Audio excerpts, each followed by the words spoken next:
Texas is now ours. Her star and her stripe have taken their place in the glorious blazon of our common nationality. She comes within the dear and sacred designation of our country.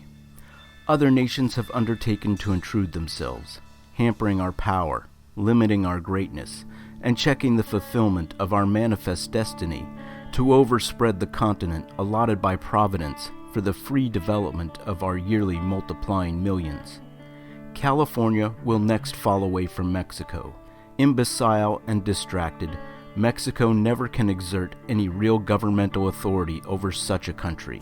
And whatsoever may hold the balance, not only of France and England, but of Europe entire, how would it kick the beam against the simple, solid weight of 300 American millions destined to gather beneath the flutter of the stripes and stars in the fast hastening year of the Lord 1945.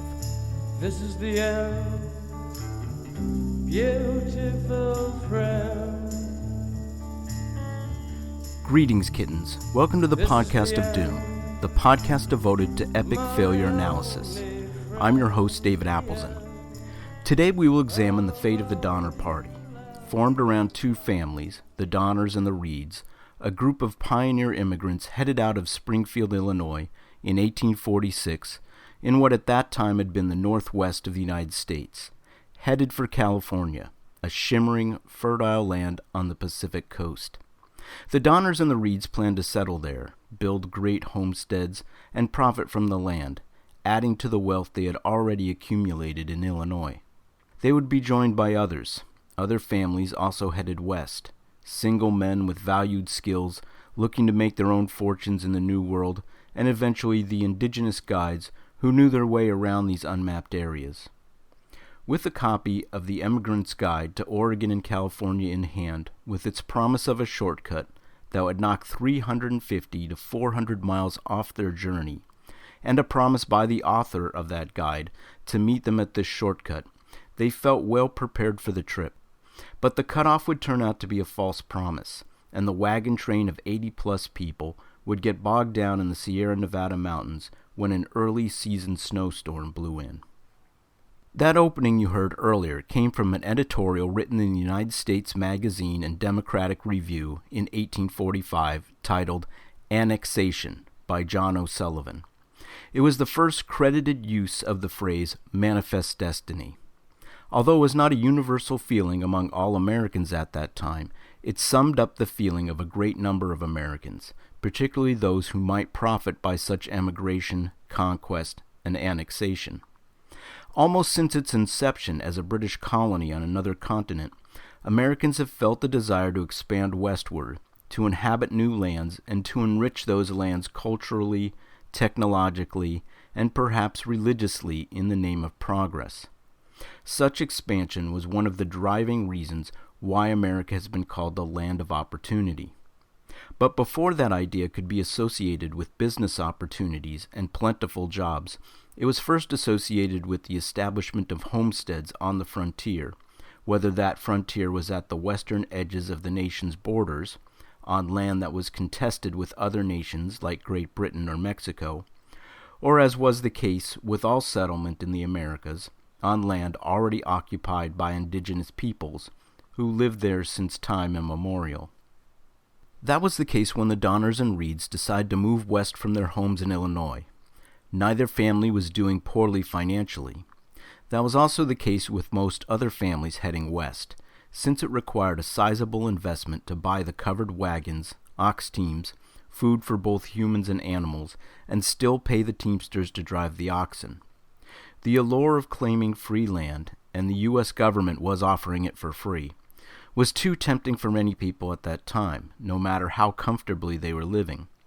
As we hear of the trials, tribulations, and tragedies of the Donner Party as they traveled west, keep in mind that those who made the decision to move west did so because they wanted a better life. The American pioneer movement has often been referred to as the greatest migration of people moving of their own free will. Westward ho! Westward ho!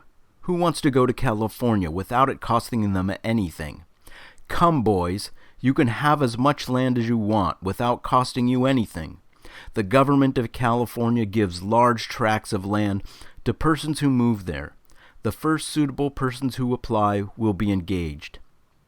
From a help wanted ad placed by George Donner in the Sangamo Journal, March 19, 1846. George Donner was born in North Carolina in 1784. He had what one would call a restless spirit, having lived in 5 different states, including Kentucky, Indiana, Texas, and finally Illinois. By 1846, George was 60 years old and married to Tamsin, his second wife, and 14 years his junior.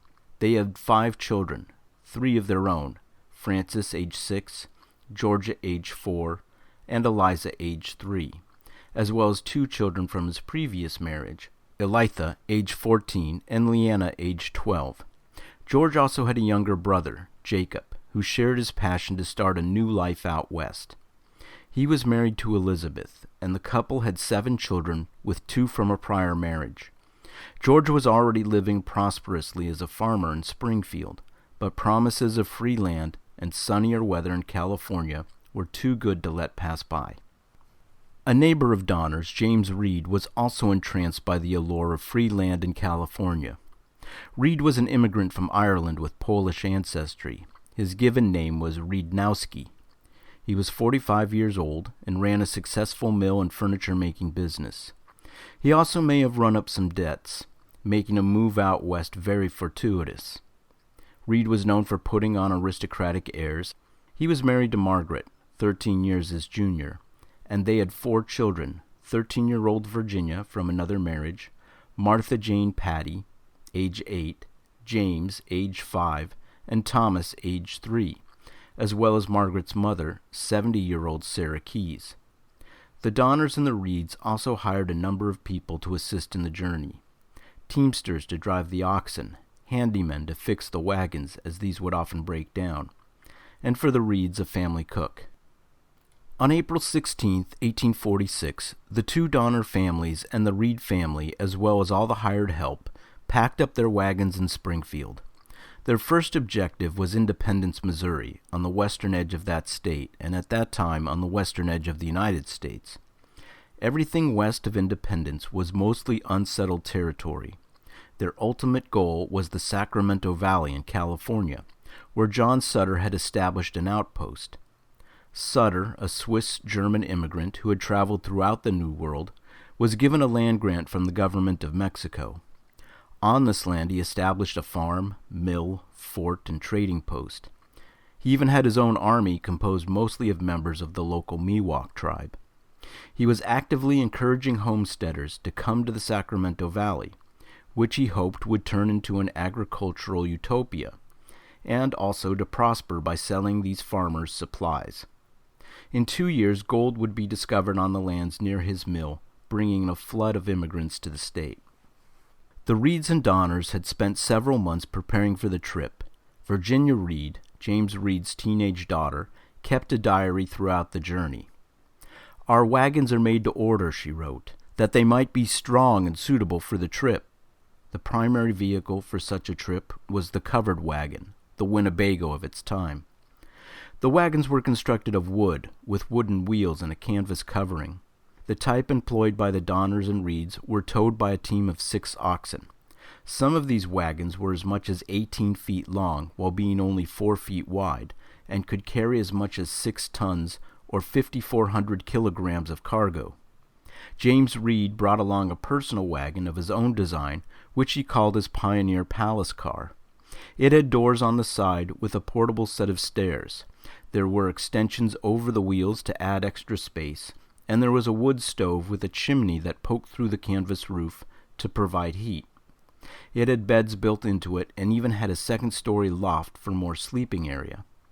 But best of all, it had springs above the axles to cushion the ride, a real kidney saver on the rocky terrain. Hastings' guidebook recommended bringing the following supplies for each adult: 200 pounds of flour, 150 pounds of bacon, 20 pounds of sugar, 10 pounds of coffee, 10 pounds of salt, as well as cornmeal, cured meats, dried beans, dried or canned fruits, tea, baking soda, vinegar, pickles, and mustard. The book also recommended bringing trinkets for trade with the indigenous tribes. Altogether, there were 9 wagons in the wagon train leaving Springfield, 3 for each family. And the teamsters would be walking alongside the oxen, not sitting behind them, as the oxen needed extra encouragement with such a heavy load. At first, the 300-mile journey from Springfield to Independence went smoothly. The weather was cooperative, drinking water from springs was already marked, and the wagon train could count on covering 15 miles per day. But as April turned to May, spring rains returned in the form of thunderstorms. The heavily traveled trail, which could be as much as shoulder deep from the constant flattening caused by wagon wheels, turned into a muddy muck. Often the wagon wheels would just spin in place. Rain also made the canvas covering sop up water, adding tremendous weight. These burdens caused by the rains meant that the Donner-Reed wagon train would arrive in Independence 4 days later than expected on May 11th, with the goal of getting over the treacherous Sierra Nevada range by mid-autumn. The party was already falling behind their schedule. Independence in May was a busy place. The small town was the jumping-off point for immigrants heading west to Oregon, New Mexico, and California. Many stocked up on supplies there. Also, they traded the latest bits of gossip about the trails ahead. Tamsen Donner wrote in her diary about the excitement encountered at Independence. It is supposed there will be 7,000 wagons will start from this place this season. We go to California, to the Bay of San Francisco. It is a 4 months trip. I am willing to go and have no doubt it will be an advantage to our children and to us. At Independence, the Donners and Reeds hooked up with a larger wagon train captained by William Russell. They did this for 2 reasons. First, they would be heading through territory hostile to emigrants and could expect attack from any number of indigenous tribes along the way. And second, war had broken out between Mexico and the United States, and the immigrants represented citizens of a hostile nation entering Mexico's declared territory. Some members of this larger wagon train would continue along with the Donners and Reeds as they took the alternate Hastings cutoff. On May 29th, the Reed family was saddened to put to rest Sarah Keyes. The mother of Margaret Reed had died of consumption, a vague catch-all for that time, which could be any one of a number of diseases, most notably tuberculosis. Hers marked the first death among the wagon train. She was buried near modern-day Alcove Springs, Kansas. The party followed a well-worn trail that roughly paralleled the Missouri River. In June, they crossed the flat, dusty Nebraska territory. After some unseasonable, chilly weather, the temperatures in Nebraska soared to well above 100 degrees Fahrenheit. Protecting themselves from the sun and staving off heat stroke was a continuous struggle. While there was little food to find in these treeless prairies, there were a great number of buffalo, and buffalo steak was the typical dinner throughout that leg of the journey. Sometime around mid-June, they reached the Platte River. There the terrain forced them to cross and recross the river many times.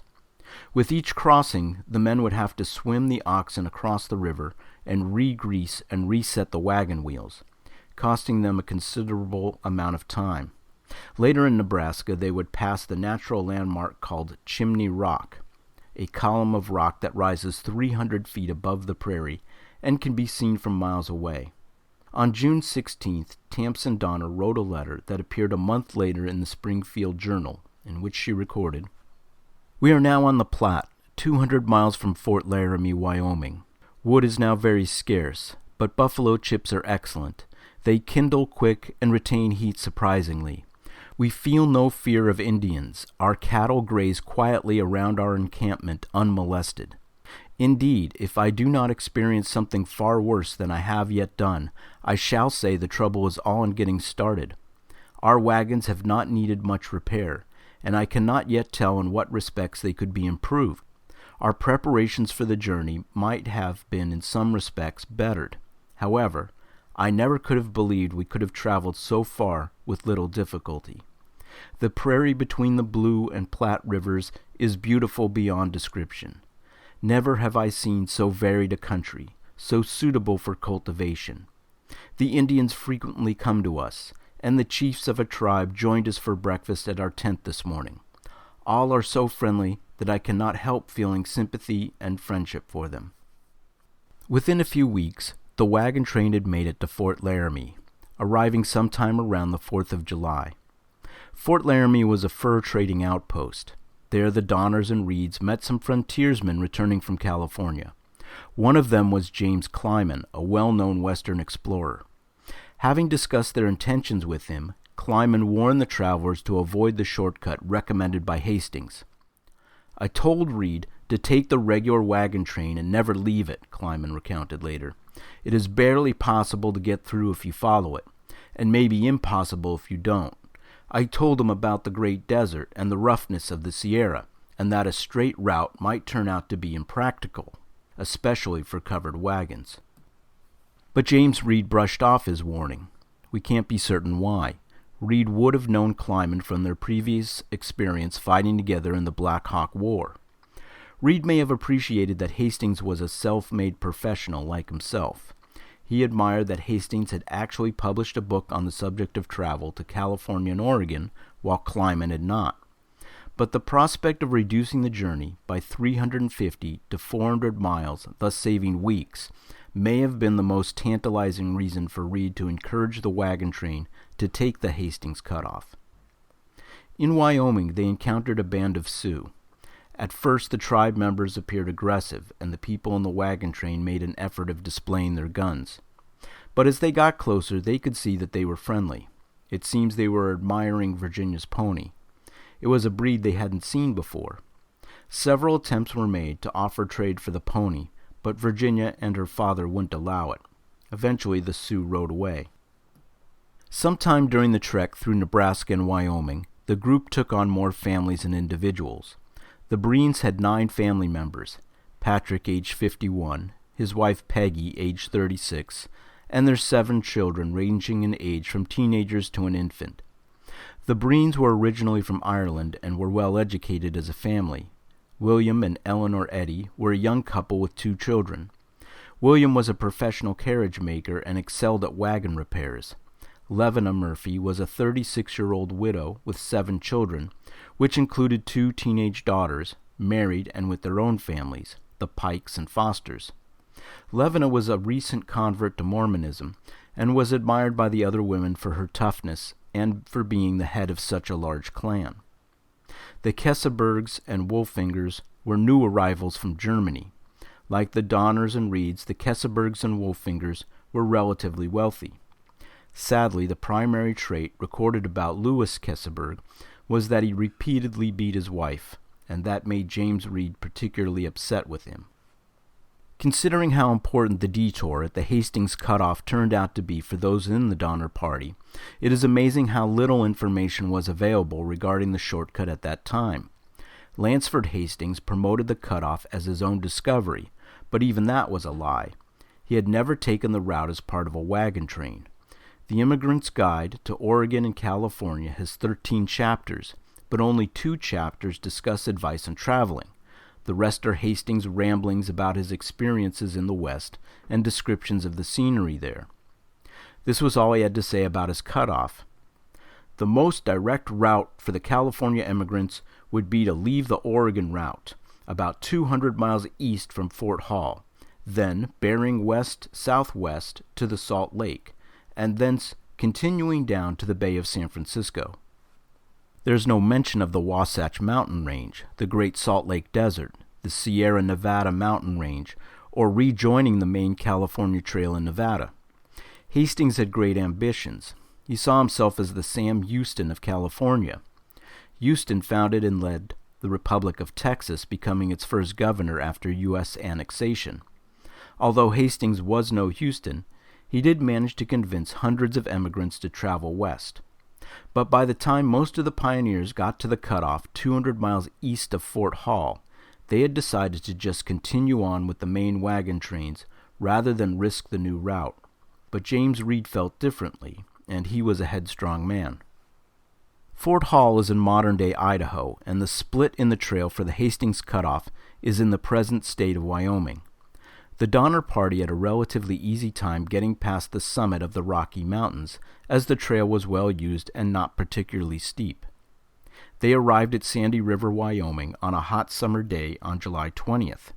They then encountered a fork in the road. To the right was the well-traveled trail that ventured northwest and away from California before turning southwest towards Nevada and eventually California. The journey along that route would be long but relatively easy as it was well known and well used. To the left was Hastings Cutoff. It offered a more direct route, going southwest, then west, never veering away from California. It was untested, and outside of Hastings' guidebook, unpublicized. But one look at the maps of the time showed it would be 350 to 400 miles shorter than the established trail. The Donner Party's pace of travel could have been called anything but a speedy clip. They were supposed to be covering 15 to 20 miles a day. Instead, they were averaging 11. They dawdled and they rested for too long. They were falling behind the other wagon trains. After 3 months, they had barely covered half of their journey. The cutoff would save them a month of travel and get them to the Sierra Nevada by September, James Reed argued. They would be there well before any heavy snows would start to fall. But many doubted Reed's claims, as well as the reliability of Hastings and his shortcut. The women in the party were especially against the idea, but George Donner may have sealed their fate when he produced a letter written by Hastings himself and delivered to Donner a week earlier by a passing traveler. In the letter, Hastings said he was already leading a group of immigrants along his cutoff and that they were only a few days ahead of the Donner Party.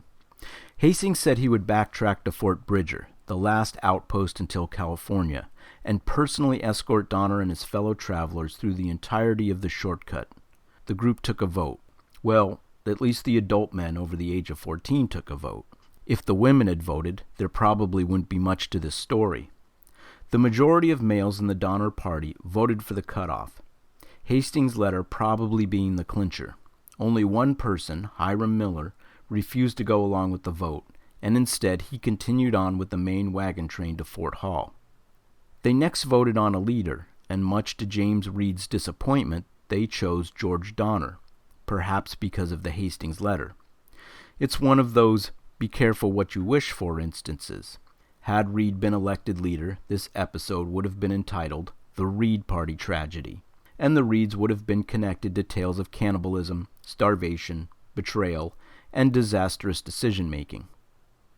Concerned about the success of his proposed route, Hastings actually field-tested it earlier in the year with two experienced men, Caleb Greenwood and the aforementioned James Climan. The skilled explorers found his route almost impossible. The Wasatch Mountains were steep and thick with trees, and the Great Salt Lake Desert was bone dry, with no water in sight, and brutal temperatures to boot. Climan was so outraged that he went out of his way to get to the main trail and warn others about Hastings' cutoff. He reached the Donners and Reeds 3 weeks earlier with his dire message. James Reed's response was simple but amazingly short-sighted. There is a nearer route, and it is of no use to take so much of a roundabout course. His daughter Virginia expressed her belief in his opinion. Without suspension of impending disaster, we set out with high spirits on the Hastings cutoff. It was July 31st, and the summer heat was still blistering hot. But when the party arrived at Fort Bridger, Hastings was nowhere to be found. He was still leading the earlier immigrants, a much bigger train of 60 wagons. George Donner decided to move on, following the tracks made by the earlier wagon train, fully expecting to meet Hastings when they caught up to his party.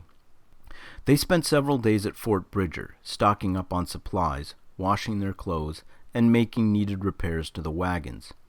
Each day, the proprietor, James Bridger, assured them that taking the Hastings cutoff was the absolute right thing to do. Bridger neglected to mention that he badly needed the Hastings cutoff to succeed to save his own business. Another shortcut to the north, the Caleb Greenwood cutoff, was succeeding and drawing paying customers away from his supply store. In fact, Bridger's business partner promised to deliver letters from Reed's friend, Edwin Bryant, who was with the party traveling ahead of the Donners and desperately trying to tell them not to take the cutoff. But those letters never reached Reed. Just a few miles into the cutoff, the party suffered their first instance of misfortune. 13-year-old Edward Breen took a tumble from his pony when it stepped into a badger burrow. The boy broke his leg and medical help was sought from Fort Bridger. The medic, and I use the term loosely, advised amputation and produced a short meat saw and a long bladed knife. The boy protested loudly, and the disgruntled surgeon was sent on his way. Edward quickly recovered on his own over the next several weeks, no worse for wear, but the event slowed down the wagon train once again. It took only a few days of travel for the party to realize that the Hastings cutoff was a fraud. There was no road, no trail, and only the barest trace of a footpath. And still there was no sign of Lansford Hastings. As they entered the Wasatch Mountains, some of the hills were so steep the wagons threatened to somersault. In response, the teamsters would yoke all of the oxen to one wagon and pull each wagon up one at a time using chains and pulleys. The clatter of steel-rimmed wagon wheels against granite echoed throughout the mountains for miles, a sound that must have attracted the attention of the local tribes. On August 6th, they found a note on a stick. Hastings excused himself for being too busy with the larger wagon train ahead of them and for not being able to turn back to join them. He also admitted to the Donner Party that the trail ahead was bad and that it would be best for them to wait for his return so that he could find them a better route.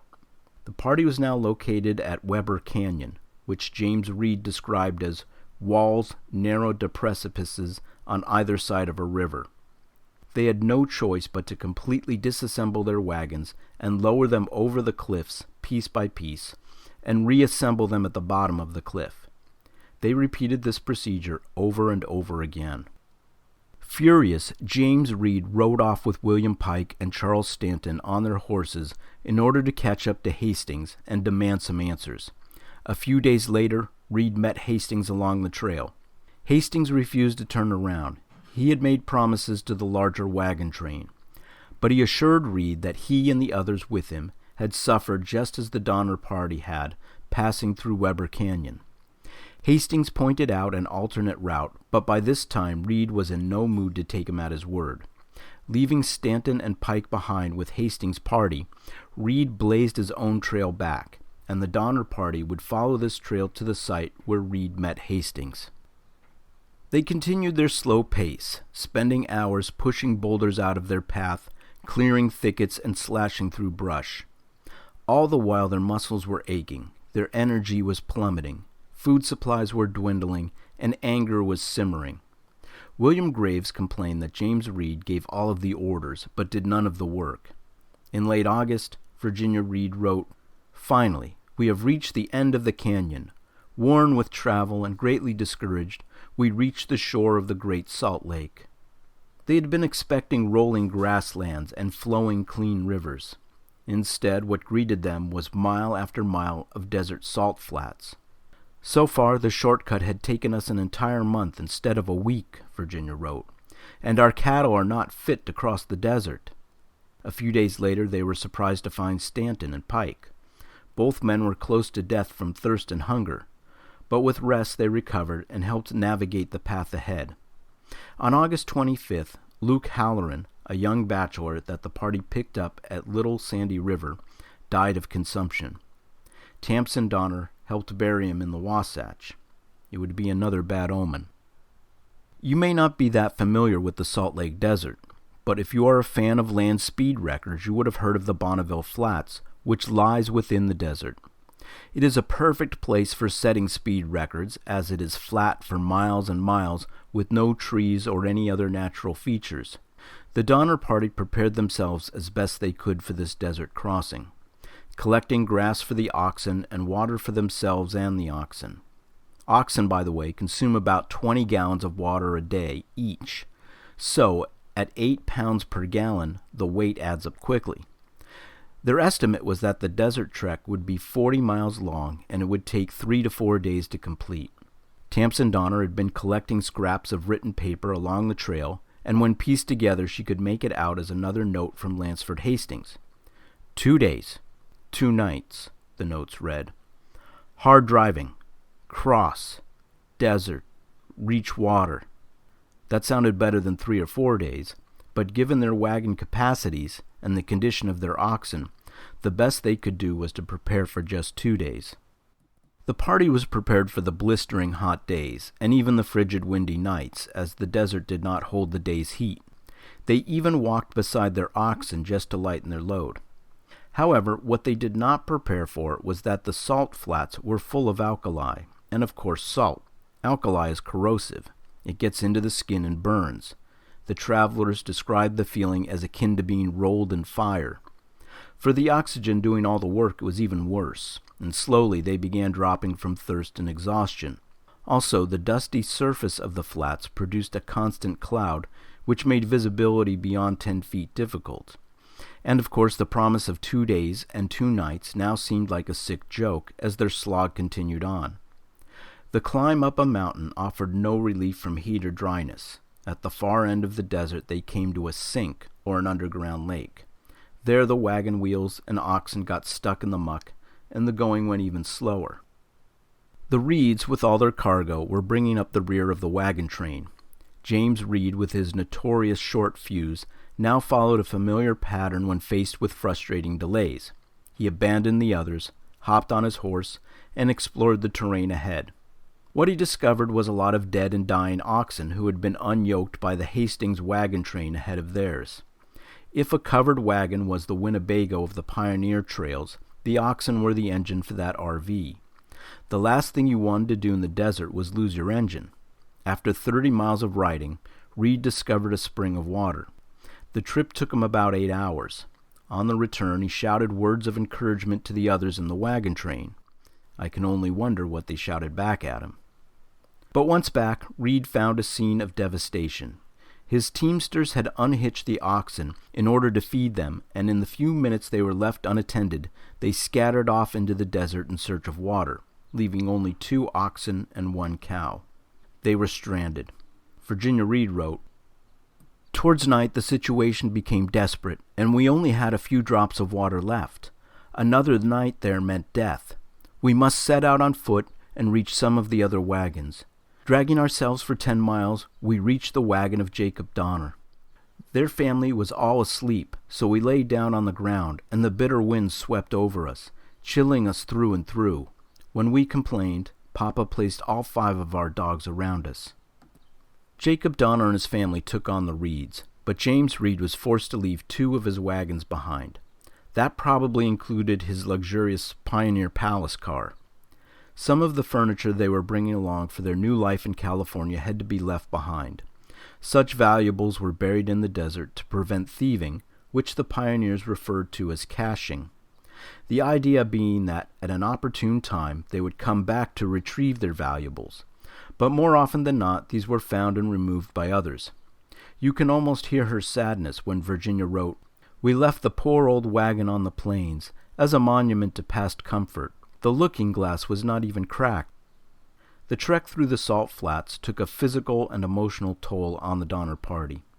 The immigrants were sunburned, windburned, hungry, thirsty, and greatly weakened. The journey took 6 days and nights, and not the 2 that Hastings had promised in his note. At the end of the desert was a spring, later named Donner Spring, near the present Utah-Nevada border. Somehow James Reed managed to convince the rest of the party to wait for him as he went back to track down his oxen. A futile search produced no missing oxen or even oxen carcasses. The oxen had most definitely gone to a better place. But more precious time was wasted as the others waited for Reed. The Donner Party continued on, following the trail carved out by the wagon train ahead of them. If they veered off this trail, they risked getting lost, but staying on the trail had its own hazards. When the trail came to the base of a mountain range, it turned south and ran parallel to the mountains. Everyone in the party knew that California lay to the west, but without any other guidance, they stuck to the wagon trail. For the next 2 days they traveled due south, then took a sharp turn and traveled for 2 days due north. They ended up just a few miles away from where they started, but on the other side of what we know today as the Ruby Mountains. They had just spent 4 days getting around some mountains they could have climbed over without too much difficulty in just 1 day. Tempers were getting close to the boiling point. All the women were mad with anger, Reed noted in his diary, sometime in mid-September. On September 26th, now the beginning of autumn, The Donner Party had finally made it to the Humboldt River in northern Nevada and back onto the main California trail. They were more than a month behind schedule. What they expected to find was wagons with other emigrants on the trail, but none were to be seen. To the party's surprise, they were the only ones on the California trail. Everyone else had passed through that spot more than a month ago, and the last wagon train would be heading over the Sierra Nevada range at that moment. In late September, the last, best time to get across. While the journey along the Humboldt was infinitely better than what they had just been through, it wasn't exactly first-class travel. The river ran east to west, so the water flowed through the Sierra Range, not from it. The river water was brown and brackish, not good for drinking or bathing. The countryside was filled with sparse grass and sandhills. Water and food would need to be conserved again. And the food supply was now becoming a problem. Other than meat, they had very little food. Clearly, supplies were needed, but the nearest outpost was ahead in California. William McCutcheon and Charles Stanton agreed to ride ahead of the wagon train and head for Sutter's Fort in California to purchase and bring back food and supplies. Stanton was a bachelor, but Mac, as he was known, left behind his wife and baby. Back on the trail, the wagon train made good time, averaging 20 miles per day with the hope of making up for lost time. They broke up into two smaller parties, which gave the oxen more space to eat grass. It was during this time the Donner Party had their greatest difficulties with the indigenous tribes. Shoshone, as well as Paiute and others, raided their camps at night, taking horses, oxen, and other valuables. It was part of the peril of traveling through someone else's land without their permission. In response, men from the party had to stay up at night, posted as guards to watch over the livestock. Lack of sleep and the shortening days may have contributed to tempers flaring. On October 5th, the wagon train was traveling up a steep, long sandhill. Milt Elliott, the teamster for the Reeds, tried to pass John Snyder, the teamster for the Graves, when the yokes for their oxen got entangled. Both men cursed each other, and Snyder ended up beating the Reeds' oxen over their heads with the wooden handle of his whip. The families watched in horror. Snyder was known for being a pleasant, mild-mannered person. James Reed came forward, and Snyder told him he would beat him like a dumb ox as well. Reed brought out his hunting knife. Snyder flipped his whip, lashing out at Reed with the heavy wooden handle. Reed got caught upside the head by the handle, and blood ran down his face. In response, Reed reached out with the knife and jabbed Snyder square in the chest. Snyder struck 2 more times at Reed before Reed pulled out his blade. Snyder staggered off to a small sandhill and then collapsed. Reed also staggered away, throwing his knife into the river. Within minutes, Snyder was dead, while Virginia cleaned her father's wounds. Deciding the fate of Snyder was a simple task. He was buried in a nearby patch of soft ground. Deciding the fate of Reed was another matter. He had built up a number of enemies along the journey, with his imperious attitude and his full-throated pitch to use the Hastings cutoff. Reed had made few friends, although he still managed to command respect. Keseberg, who never forgave Reed for castigating him when he beat his wife, pulled up the yoke of his wagon and suggested they use it as a gallows for hanging Reed. The discussion continued for hours. George Donner, their elected leader, was still miles behind with his wagons and family. Finally, it was agreed that Reed should be banished. It was far from the worst sentence for Reed, considering how often he abandoned the wagon train to ride ahead. It may have even been his suggestion. Virginia remembered their parting. "My father was sent out into an unknown country with no provisions or arms. Even his horse was at first denied him. When we learned of the decision, we followed him through the darkness, taking Milt Elliott with me, and carried him his rifle, pistols, ammunition, and some food. I had determined to stay with him, and begged him to let me stay.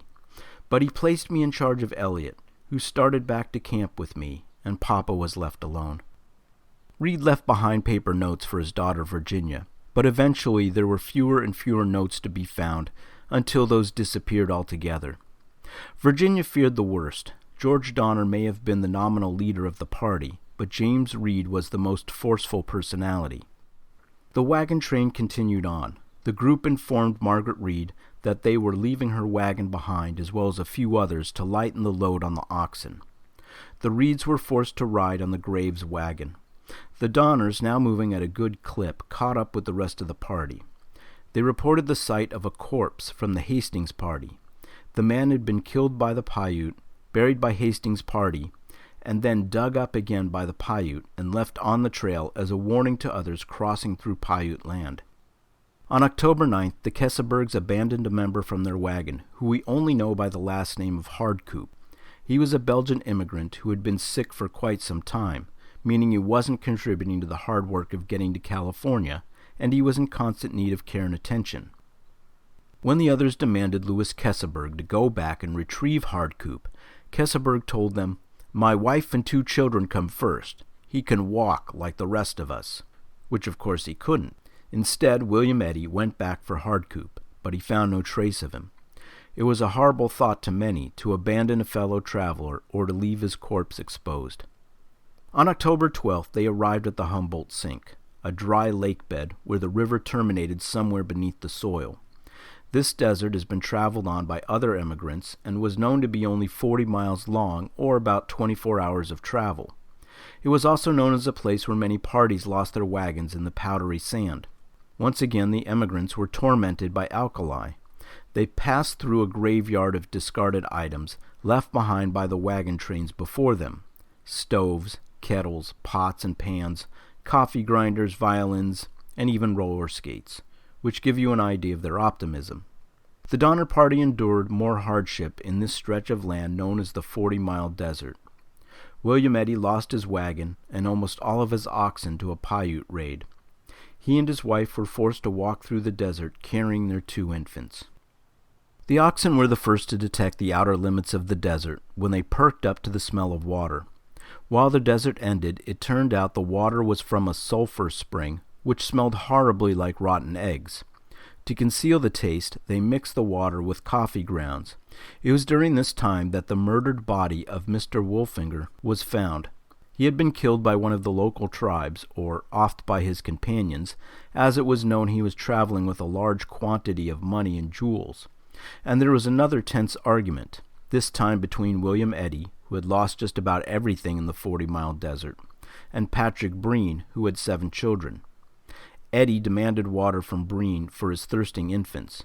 Breen refused, telling him he had to look after his own family. But when Eddy threatened to kill Breen, the argument ended, and Eddy took his water. With the general mood among the party so low, Charles Stanton must have been treated like a returned-from-the-dead prophet when he appeared coming up the trail from the opposing direction on his horse on October 19th. Stanton brought food, dried fruit, dried meat, and flour to make bread. Oddly, it was Stanton, the bachelor, who returned, and McCutcheon, the family man who stayed behind at Sutter's Fort, due to illness. And Stanton wasn't alone. He brought with him 2 young members of the Miwok tribe, Louis and Salvador. These 2 men were well familiar with the Sierra Nevada and knew their way around. Stanton had also brought the good news that James Reed had made it to California. He barely made it. He had come very close to starvation, and his horse had died. But if the others knew what lay ahead, they would have all wished to be banished. There was better news yet. Reed was organizing a rescue party to meet up with the Donner wagon train and bring them safely to California. Sometime around October 23rd, the party arrived at Truckee Meadow, which would later be paved over to make way for present-day Reno. Here the foothills gradually gave way to the steep peaks of the Sierra Nevada. And life was good. William Eddy managed to shoot 9 geese, sharing one of them with Patrick Breen, the man who not that long ago he threatened to kill. Unfortunately for this group, sometimes good is bad. With their stomachs full, 2 mountain guides in their company, and James Reed's promise of a rescue party, the members of the wagon train decided it would be a good time to take a few days' rest.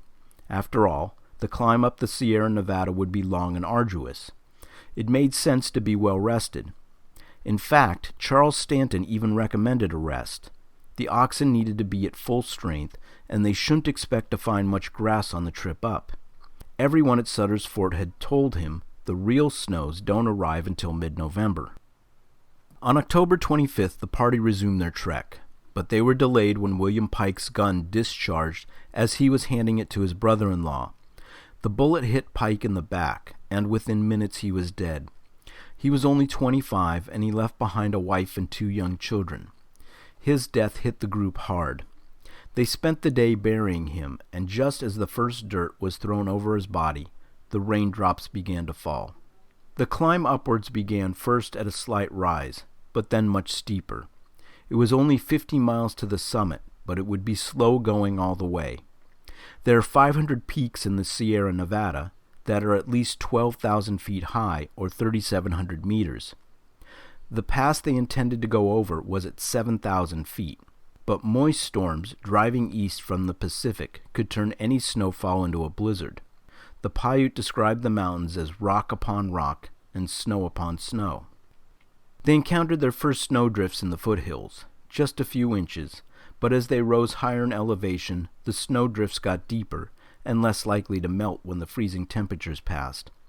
As the going got more difficult, the wagon train spread out. The Kesebergs and the Breens moved the fastest, and they were at the front.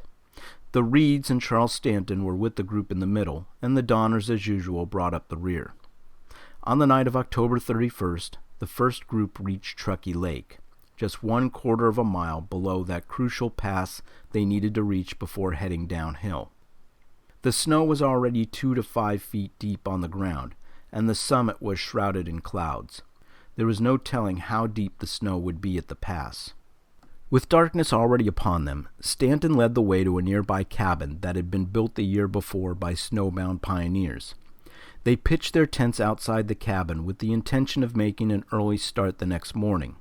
That day, November 1st, as they traveled, it became apparent to the lead group that quite a lot of snow had fallen on the pass.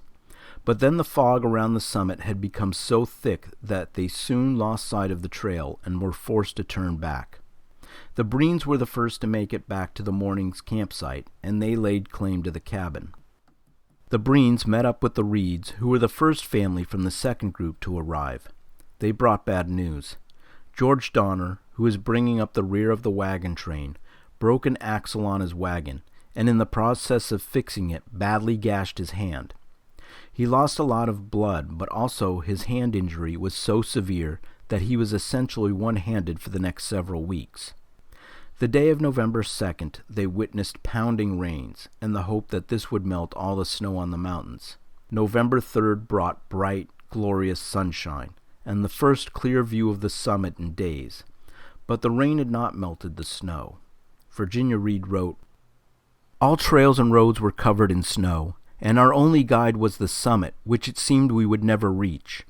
When it was seen that the wagons could not be dragged through the snow, their goods and provisions were packed on oxen, and another start was made, until the snow was waist deep. Our guides said they could not find the road, so a halt was called. Stanton, who had gone ahead, came back to tell us that we could make it across if we left immediately, but if more snow fell, the crossing would be impossible."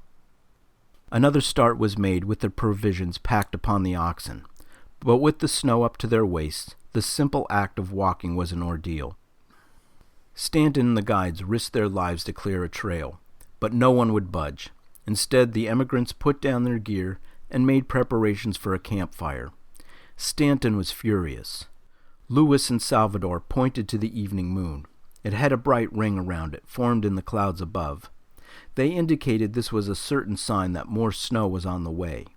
Many in the group expressed that they were so tired from the day's march that they couldn't move another step, and the rest of the group acquiesced in this opinion. Stanton was certain they were wrong, and that they should have pushed on regardless of their exhaustion. In Virginia's diary entry she wrote, "We camped within 3 miles of the summit. That night came the dreaded snow. Around the campfires, under the trees, great feathery flakes came whirling down. The air was so full of them that one could see objects only a few feet away. Lewis and Salvador knew we were doomed. In the morning the snow lay deep on mountain and valley. With heavy hearts we turned back." By now the snow on the pass would have been too deep to get through.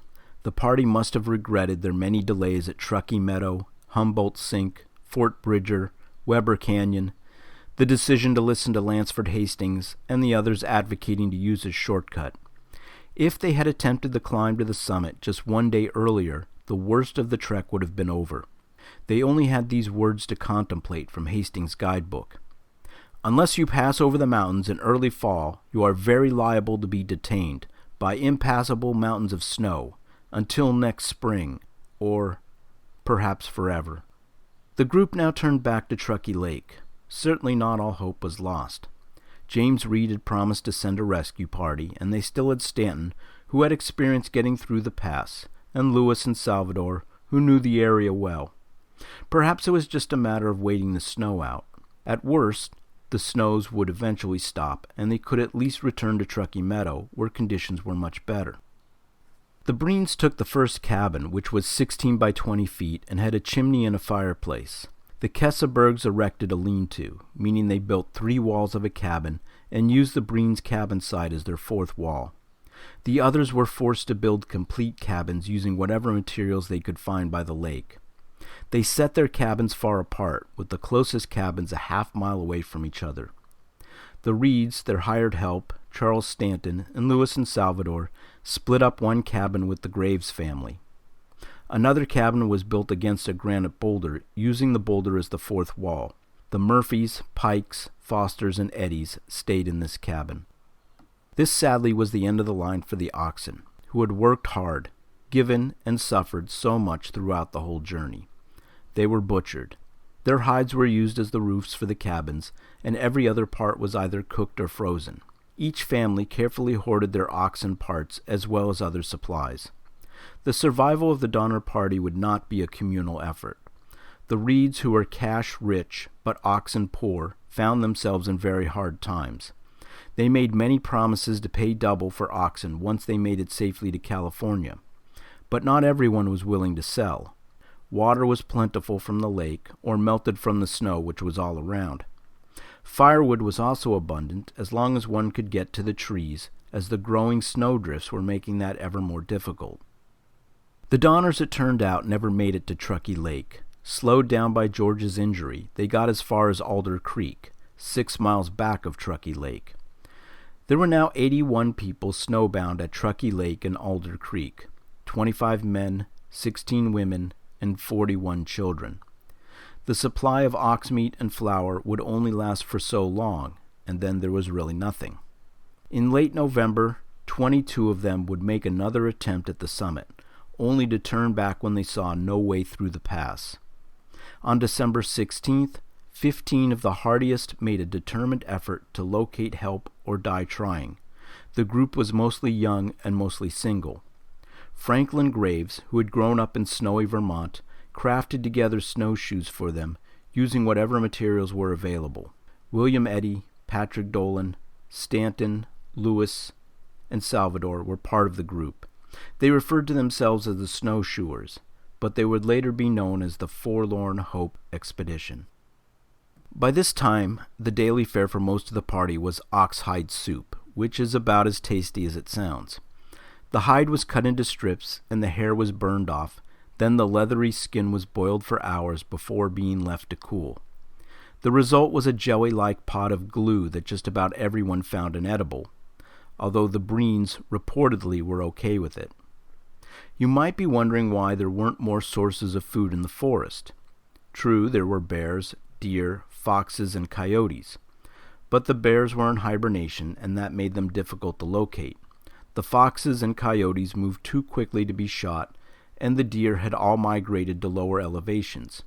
Hunting expeditions were difficult. First, due to the food shortage, people had low energy levels, making pursuit of prey a problem. Second, the snow was so deep, any movement through it took great effort. There was 5 feet of snow on the ground in November and 22 feet by March. And finally, it was so cold, a hunter would die of exposure before getting close enough to shoot any potential prey. Attempts at ice fishing failed, so about the only meat available was from mice, who scattered through trying to find warmth by the campfire. The game had left the mountains, wrote Eliza Donner, and the fish in the lake would not bite. No living thing without wings can get about, wrote Patrick Breen, although by William Eddy's own account he had shot a bear. In late December, Milt Elliott paid a visit to the Donners at Alder Creek. He found conditions there worse than at Truckee Lake. George was too weak as a result of his injury to build a cabin, and his brother Jacob and the teamsters copied him when he barely pieced together a tent using several cut trees propped around a living tree. The canvas covering could barely stay up from the weight of the snow and the fact that it was thoroughly soaked through. The members at Alder Creek were constantly wet. Their clothes were wet, their bedding was wet, and drying items out was difficult if not impossible. By the time Milt arrived, Jacob was dead, as well as 3 of the teamsters. George's cut had gotten infected, and the infection was eating its way up his arm. That Christmas, Margaret Reed produced a minor miracle. When the children stared into the boiling kettle of water for that evening's dinner, instead of seeing the usual goop of boiled oxhide, they were surprised to see a handful of beans, a half cup of rice, a few dried apples, a tiny slab of bacon, and even a small bit of tripe. It was an absolute banquet compared to what they had been eating. Margaret could have stretched it out since early November, but instead she wanted her children to have something special for Christmas. As the year came to an end, the situation got so desperate that the Murphy children began eating bits of an animal skin rug. Toasted, it apparently tasted better than oxhide soup. Others ate shoes and book covers. And this is where we sadly address the fate of the Reeds' 5 dogs. I like pets, so we'll just pause here for silent contemplation. It was indeed a most difficult time. On January 4th, Milt Elliott and the Reeds felt they had no choice but to head out for the summit in the hopes of getting across or locating James Reed's promised rescue party. They were forced to leave behind their 2 youngest children. They lasted no more than 4 days. Their compass had broken and the weather had turned. Virginia wrote, "That night, up in the mountains, was the worst storm we had all winter, and if we had not come back that night, we would have never got back." By mid-January, the families were removing the oxhides from the roofs of their cabins to make more oxhide soup. A fight broke out between Margaret Reed and Elizabeth Graves over what was owed for the debts the Reeds had accumulated. Elizabeth demanded her oxhides back from the Reeds. Margaret knew it was their last source of food. The argument would be settled, and Margaret would receive 2 hides. When the Reeds lost the roof of their cabin to hunger, the Breens let them into their cabin. On February 9th, Milt Elliott died. He spent his last week desperately bargaining for another oxhide on behalf of the Reed family. Even burial had become a problem by this time. The snow levels were so high it was impossible to dig down to the ground, so in most cases the deceased were buried in the snow. Virginia helped bury their dear family friend. Commencing at his feet, I patted the pure white snow down softly until I reached his face. Poor Milt, it was hard to cover that face from sight forever, for with his death our best friend was gone. The survivors continued to consume their own homes after the oxhides had been removed from the roofs. The furniture they brought with them was used to stoke their fires, as were the logs from their log cabins. The snowdrifts outside had gotten so high it had become difficult just to get out of the cabin to gather firewood. With no padding on their bottoms, it was less painful to lie down all the time rather than sit. Finding ways to spend the countless hours even became a chore. Writing, prayer, and singing seemed to work best. In late February, they received an unexpected visitor. John Breen related the experience. "One evening, as I was gazing around, I saw an Indian coming from the mountain. He came to the cabin and said something which we could not understand. He had a small pack on his back, consisting of a fur blanket and about 2 dozen of what is called California soap root. He appeared very friendly, gave us 2 or 3 of the roots, and went on his way." If only they could have conversed. Soap root not only functions as a good soap, it is edible. It was also apparent that the local tribes were keeping tabs on the immigrants. Sarah Winnemucca of the Paiute, granddaughter of Chief Truckee, who the nearby lake had been named after, wrote 40 years later, "Those were the last white men that came along that fall. White people perished in the mountains, for it was too late to cross them. We could have saved them, only my people were afraid of them. They must have suffered fearfully. The snow was too deep." During this time, the Forlorn Hope expedition might have had things worse than those who stayed behind. The group of 12 men and 5 women had left Truckee Lake 9 days before Christmas. They estimated that it was 30 miles to the nearest white settlement in California, or about a 6-day journey through the mountains and snow. They estimated wrongly. For food, they brought a few strips of dried beef, some coffee grinds, and some sugar. The first few days of their journey, they experienced severe blizzards. Once the snow stopped, the bright sun came out, and many in the group suffered snow blindness, which is a temporary loss of vision caused by the brightness of the sun reflecting off of the white snow. There were days when hardly anyone could see well enough to walk. They got lost several times following the wrong streams. The snowshoes, considering what they had to work with, performed remarkably well, but eventually the jagged ice cut them to shreds. When they ran out of food on the 6th day, they were nowhere near the Sacramento Valley, but they were still stuck in deep snow. One of the first in the party to die was Charles Stanton, the bachelor who had risked all to travel, with one companion, to Sutter's Fort from Nevada, and return with life-saving supplies, guides, and the promise of an organized rescue party. Stanton surrendered to starvation and died by the campfire with his smoking pipe still lit and in his hand. Leaving the body of Stanton behind, the small expedition continued on its journey. The group enjoyed a small stroke of good luck when William Eddy rummaged through his knapsack and found a surprise gift from his wife Eleanor that he hadn't opened: bear meat, from the bear he had hunted earlier. What might be enough to make 2 hamburgers today kept the 14 people alive for several more days. But once that was exhausted, Patrick Dolan broached the subject that probably all of them were thinking.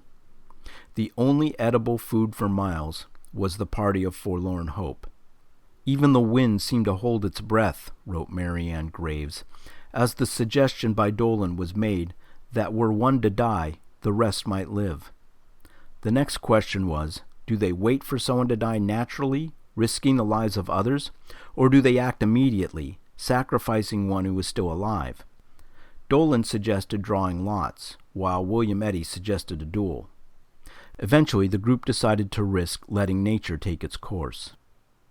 It had been a very unmerry Christmas day, and it wouldn't get better that night. As per the usual custom, the group built a campfire above the snow. They then huddled around this fire, drawing their blankets over their mass like a large tent. A small hole was poked in the top to allow the smoke to escape. Falling snow landing on the blankets acted as insulation. In this manner, the group managed to avoid freezing to death. However, that night they failed to notice the fire was doing its job too well, and they woke up to find themselves in a pool of icy water, with the whole group sinking. In the confusion, the fire was stamped out. If it had continued melting, they may have ended up on the ground at least 15 feet below the surface of the packed snow, with no hope of getting out until the spring thaw. Patrick Dolan, at this point, appears to have lost his last shred of sanity. He stripped off all of his clothes and ran out into the wilderness, singing and dancing. The survivors reported 3 people dying that night after the campfire was extinguished, perhaps from hypothermia: Antonio, Lem Murphy, and Franklin Graves. William Eddy managed to burn himself pretty badly attempting to restart the fire using gunpowder. Dolan was eventually found and brought back to camp by one of the others. He would die early the next morning. Dolan ended up fulfilling his own prophecy. After 5 days without food, some members of the group cut into his flesh and prepared the meat by the fire. In their shame, they covered their faces as they ate their former friend. Only William Eddy, Lewis, and Salvador refused to partake. The group stayed put for the next 3 days. Those who overcame the taboo quickly recovered their strength. During their rest and recovery, Dolan was completely picked clean.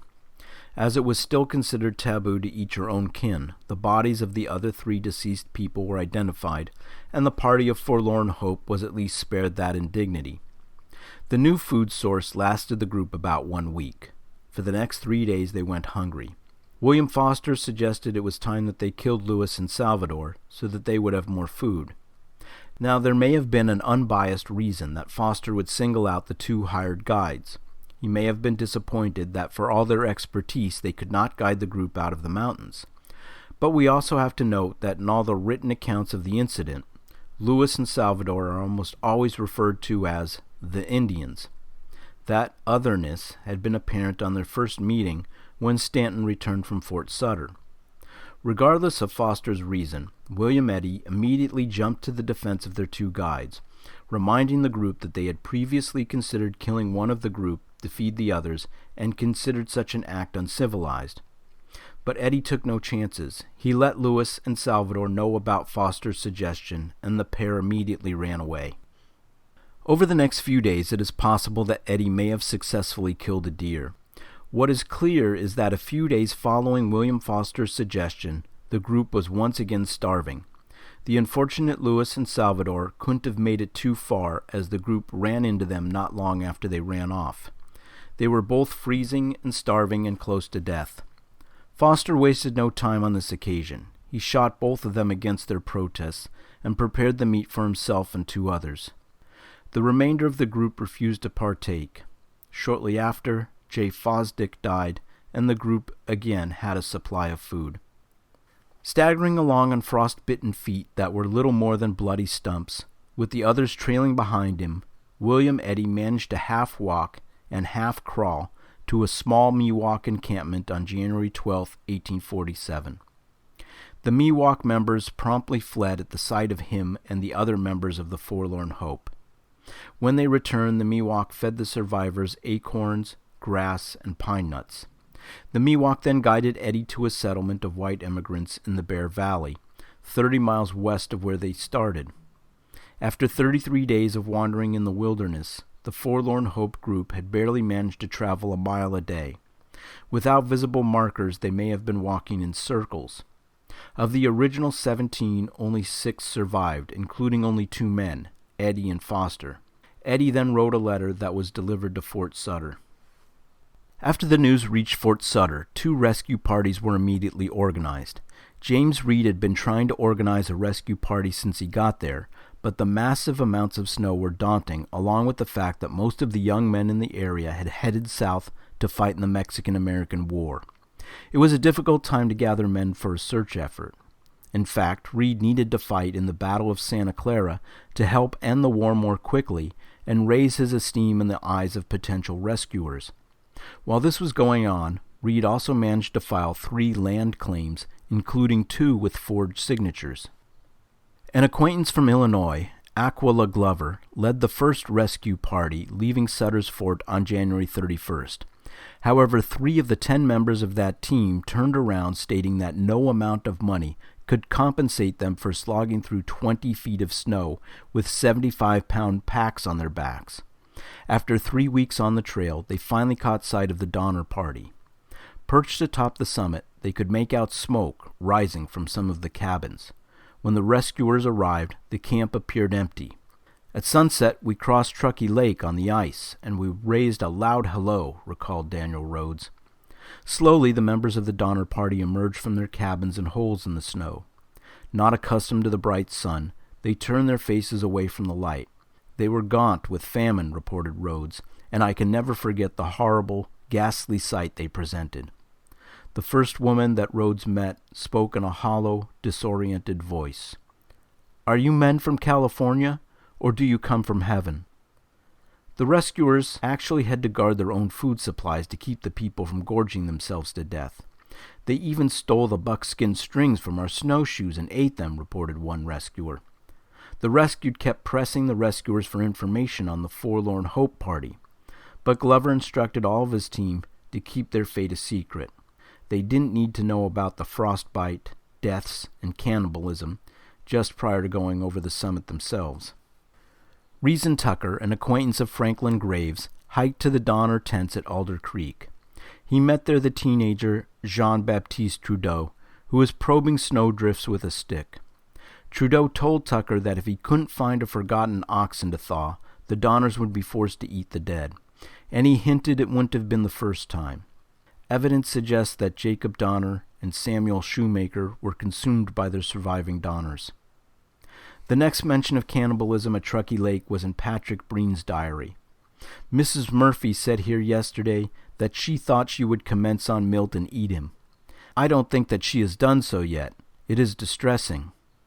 Other entries make it apparent that Levina Murphy waited 2 weeks after Milt Elliott's death before resorting to taking his heart and liver for sustenance.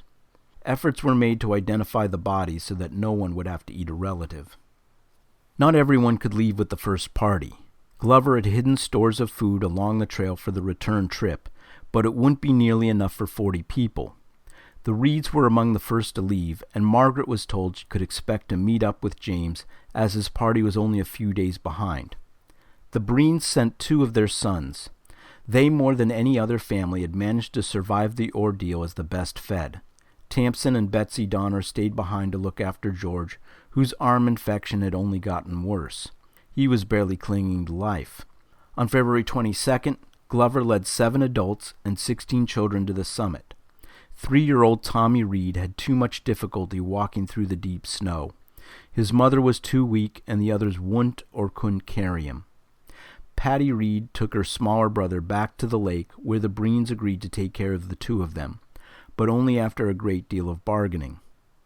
"Ma, if you never see me again, do the best you can," Patty said in her farewell. "That was the hardest thing yet," wrote Virginia. "The men said they could hardly stand it. It made them all cry, but they said it was better for all to go on." The Glover rescue party ran into more problems. The food that had been hidden away as reserves was found and eaten by wild animals. The group divided up what food they had and sent 2 men ahead to find more food. According to Virginia Donner, the daily ration was 1 ounce of smoked beef and 2 spoons of flour. Virginia marveled at 5-year-old Jimmy Reed's determination to make it over the pass.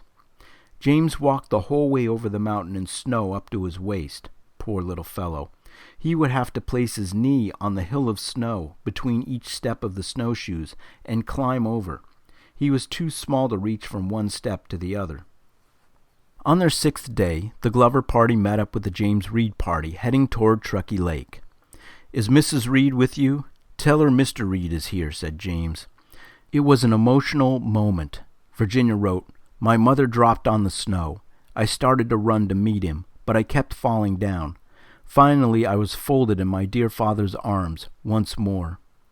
It was a bittersweet moment. Until then, James had no idea how badly the situation at the lake had deteriorated. "I cannot describe the death-like look they all had. Bread, bread, bread," was the begging of every child and grown person except my wife. Sadly, William McCutcheon, who had left for Fort Sutter along with Stanton back in October, learned that both his wife and baby had not survived. But Reed was forced to move on quickly. When he learned that Patty and Tommy had turned back for the lake, he said his goodbyes to his family and hurried along with the other rescuers in his party. During the next few days of the journey, John Denton and the young Ada Kesselberg would perish, but Glover's party would eventually make it to Johnson Ranch, the first white settlement west of the Sierra Nevada. For Virginia, she finally got to see the California that she was promised. "I really thought I'd stepped over into paradise. We were out of the snow, and we could see the blessed earth and green grass again. How beautiful it looked. We stayed a day or so, getting the horses and mules ready for Sutter's Fort. Just to think of it, to ride, no more dragging over the snow when we were tired, so very tired, but green grass, horses to ride, and plenty to eat." Horribly, this wouldn't be the end of the fatalities. George Donner's teenage stepson, William Hook, found a cache of food and immediately gorged himself. But starving bodies cannot digest large quantities of food quickly, and William died. His death was a warning to the others not to make up for lost meals all at once. On March 1st, James Reed and his rescue party met up with the survivors at Truckee Lake. Patty Reed ran and fell in the snow, charging toward her father. So weak was her condition from starvation. Tommy Reed was just hanging on by a thread. Both children would recover and grow stronger over the coming days. On March 3rd, they enjoyed a meal that included baked biscuits. That day, all but the weakest of the Donner party left the lake. Tamsin Donner refused to leave the side of her dying husband at Alder Creek, and she remained there with her 3 girls. Returning to Fort Sutter, the Reed party encountered a blizzard that almost put out their fire. During the blizzard, 5-year-old Isaac Donner froze to death. Mary Donner's feet were badly burned because they were so frostbitten she didn't realize they were positioned in the campfire. After the blizzard passed, the Breen and Graves families felt too weak to go on, and they settled in at the campsite prepared to wait for the third rescue party. Patty Reed, who had continued on, was so weak she began to have hallucinations. "I see angels and stars," she cried out. James found some crumbs for her and carried her the rest of the way to Johnson Ranch. The third rescue party was led by William Eddy and William Foster, two men who had once been enemies but had forged a friendship since surviving the terrible tragedies of the Party of Forlorn Hope. With promises of being highly compensated for their efforts, Eddy and Foster put together their rescue party. Halfway to the lake, they found the Breen and Graves families. They had been waiting at their campsite in the snow for Foster and Eddy to arrive. The members of the third rescue party were shocked to find the crudely mutilated and eaten remains of two children and Mrs. Graves, with 1-year-old Elizabeth Graves crying beside her mother's body. The 11 survivors from the Breen and Graves family were seen huddled around a fire that had sunk into a pit. A man named Stark from the relief party assisted these survivors back to Bear Valley. Foster and Eddy finally arrived at Truckee Lake on March 14th, where they were shocked to find their dead children. Louis Keseberg told Eddy that he had eaten the remains of Eddy's son, and Eddy swore he would murder Keseberg if they ever met in California. George Donner and one of Jacob Donner's children were found still alive at Alder Creek. Eddy and Foster ended up rescuing only 6 people: Simon Murphy, the 3 Donner girls, Jean-Baptiste Trudeau, and Nicholas Clark, who was from one of the earlier relief parties. Louis Keseberg was too weak to travel and stayed behind, as was Levina Murphy. Tamsen Donner stayed behind to tend to her dying husband, George.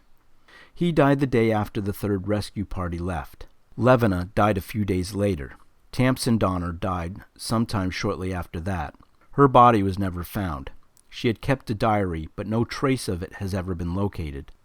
That diary might have revealed the events that took place when Tamsen and Keseberg were the last 2 people remaining. 2 other relief parties attempted the trip but were forced to turn back. A final relief party arrived on April 10th. At Truckee Lake, they found Louis Keseberg still alive. According to him, Tamsen Donner had arrived at his cabin on her way over the pass, soaked and visibly upset. Keseberg said that he put a blanket around her and told her to start out in the morning, but she died during the night. The relief party were suspicious of Keseberg's story and found a pot full of human flesh in his cabin, along with George Donner's pistols, jewelry, and $250 in gold. They threatened to lynch Keseberg, who confessed that he had cashed $273 of the Donner's money at Tamsen's suggestion so that it could one day benefit her children. On April 29, 1847, Keseberg was the last member of the Donner Party to arrive at Sutter's Fort. From Independence to Fort Sutter, there had been a total of 90 members in the Donner Party. 47 had survived the ordeal, while 43 had not. 6 people died before getting to California. 2 died just after reaching safety, and the remainder died either trapped in the snow or during the rescue attempts. The women survived at a much higher rate than the men. One theory to explain that is social bonding. While there were many single men on the journey, all of the women were part of families, and these women tended to look out for each other. There's also a physiological theory that because women typically have a higher percentage of fat in their bodies, they are better prepared for starvation circumstances. Finally, it was the men, particularly the single men, who volunteered to go on the risky rescue missions. Overland emigration to Oregon had been higher than that to California in the years leading up to the Donner expedition. Emigration to California then dipped to a third of what it had been in 1846, mostly due to the news about the Donner Party. That news had spread extremely fast in the national press. But once gold was discovered on the property of Sutter's Mill in 1848, emigration to California soared, with more than 70,000 taking the overland route in just 2 years. While many of them would pass over the Donner Summit, almost no one took the Hastings Cutoff. However, the next year, a great number of Mormons did follow the path the Donner Party created, cutting through the forests of the Wasatch, and they would establish a large Mormon community near the Great Salt Lake. For those who did survive the ordeal, Most achieved the type of life they imagined when they planned the journey out to California. Arriving the year before the discovery of gold may have helped considerably as land values and opportunities soared following that event. Louis Keseberg was accused of murdering Tamsen Donner by his rescuers. He took 2 of those accusers to court for defamation, and the presiding judge, Captain John Sutter himself, found for the plaintiff and awarded him the grand sum of $1. Keseberg would go on to open a successful restaurant hotel in Sacramento, and yes, people made jokes about ordering the steak there. When the restaurant hotel burned to the ground, he then opened a brewery, which flooded. He retired in seclusion and lived to a ripe old age. Mary Murphy lost 6 members of her family during the ordeal. At 15, she was poor and orphaned, but even at that young age, she found a husband and got married. California had a severe shortage of eligible women at that time. She remarried in the 1850s, and her husband, Charles Covelo, named the city of Marysville after her. William Foster was never tried for the deaths of Louis and Salvador, as killing indigenous people was not a crime at that time. He settled along the Yuba River, where he established the town of Foster's Bar. He also owned property in Marysville. William Eddy had lost his young family and his worldly possessions. He remarried and started a new family in Gilroy. He never made good on his threat to murder Keseberg, and James Reed may have taken action to prevent him from doing this. He wrote a book called Oregon and California in 1848, recounting the events of the Donner Party, and portrayed himself as a hero, a view that some, but not everyone, agreed with. Both Graves' parents died, but 6 of their 8 children survived. Some of them, particularly Nancy, had great difficulty living with the horrors they endured. Today we call that post-traumatic stress disorder, but in the 19th century there was no name for it. Patrick and Margaret Breen settled down in San Juan Bautista. Their son John was one of the first to prospect for gold in the gold rush. He amassed a fortune this way. His partner was his brother Edward, who had almost lost his leg in Utah following the fall from a horse. Their sister Isabella, just an infant at the time of the Donner Party, would gain distinction as the last surviving member of the group.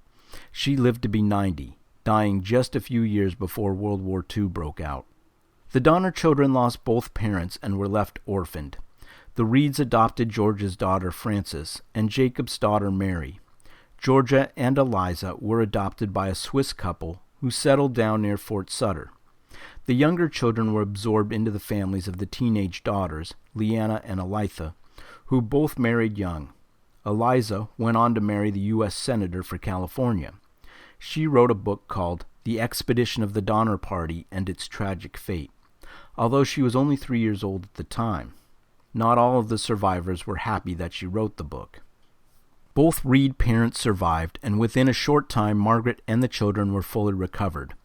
The Reeds settled in San Jose, just a small settlement at the time, but now a city of more than 1 million people. James Reed made a fortune in land speculation in the years following the gold rush. Many of the streets in San Jose are named after his family members. No one held the murder of John Snyder against him, and James Reed eventually went on to become San Jose's chief of police. Virginia Reed kept a vow she made during the ordeal and converted to Roman Catholicism. Within a month of her rescue, she received a marriage proposal, but turned it down as she was only 12 years old at the time. She eventually married a real estate tycoon, so at least by that measure it was worth the wait. She also earned fame as the first woman to sell fire insurance in California. She later wrote a memoir about her experiences with the Donner Party that appeared in Century magazine. She lived to the age of 87. Her sister Patty married at 18 and had 9 children with her husband. In 1879, Charles McGlashan, editor of the Truckee Republican, published The History of the Donner Party, A Tragedy of the Sierra. It was the first book to include multiple viewpoints of the various surviving members, and may have offered the best glimpse to that time of what happened to the ill-fated party of pioneers. The book was a major bestseller, and as of 1999 was still in print. In 1918, a monument was dedicated at Donner Lake, formerly Truckee Lake, to the entire Donner Party. The base is 22 feet high, representing the depth of the snow at the Truckee Lake encampment. A time capsule is due to be opened right around the release of this episode, commemorating the 100th anniversary of the monument. A time capsule is due to be opened right around the release of this episode, commemorating the 100th anniversary of the monument. From what we have seen, there is much that went wrong with the entire journey of the Donner Party. Their wagon train shared many traits with other wagon trains that year that successfully made the crossing into California. It wasn't particularly large for a wagon train, like the one that preceded it through the Hastings Cutoff. We would expect a longer train to move slower. The number of children didn't seem to be unusual. Most wagon trains had large families. It left on time in mid-April and was delayed by rains, but met up with other successful wagon trains right up until Fort Bridger, the last outpost before Fort Sutter. Outside of the Hastings Cutoff, there was nothing unusual about the route. It was the same route used by all other wagon trains journeying to California, and those wagon trains made it through on time and in good condition. The two biggest errors that the members of the Donner Party committed were they took the Hastings Cutoff with limited information about the cutoff at hand. That error cost them nearly a month. The second major problem was the unnecessary delays. Although it could be argued some delays were necessary because the oxen needed rest and recovery, or the travelers themselves needed rest and recovery, knowing that it was dangerous to get to the summit pass any later than the beginning of October, there was a noticeable lack of urgency on the part of the leadership and the Donner Party in general. If they had gotten to the summit one day earlier, a great deal of pain and trouble could have been avoided. One successful change that has been made since that time is the advances in search and rescue missions.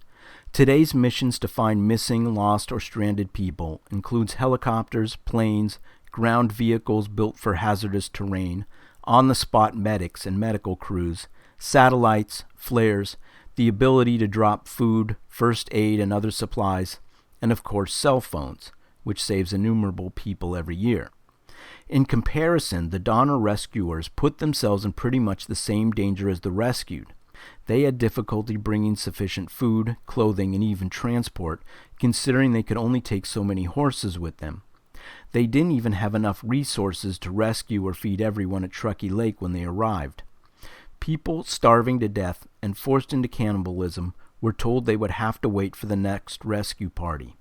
That's pretty bad when your rescue party not only tells you they couldn't bring enough resources to rescue you, but the next rescue party might not make it to you in time. We wish you the best finding something to eat.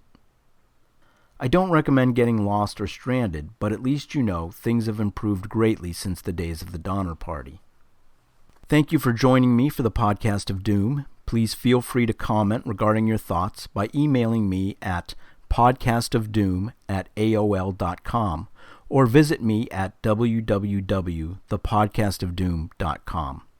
Thank you for all the emails and comments. I greatly appreciate your thoughts and support. You can help out the show by letting your friends and family know about this podcast and about all the other great podcasts on the Dark Myths Network. Podcast Addict states that we currently have 14,000 subscribers. Let's make it 15,000. If you enjoy this podcast, please tell everyone you know about it. Next time we will examine the Armenian genocide in Turkey. More than 1 million Armenians were killed in the Turkish Ottoman Empire during World War I. It was the genocide that preceded the Holocaust. Until next time, keep your ears pinned and your tail taut.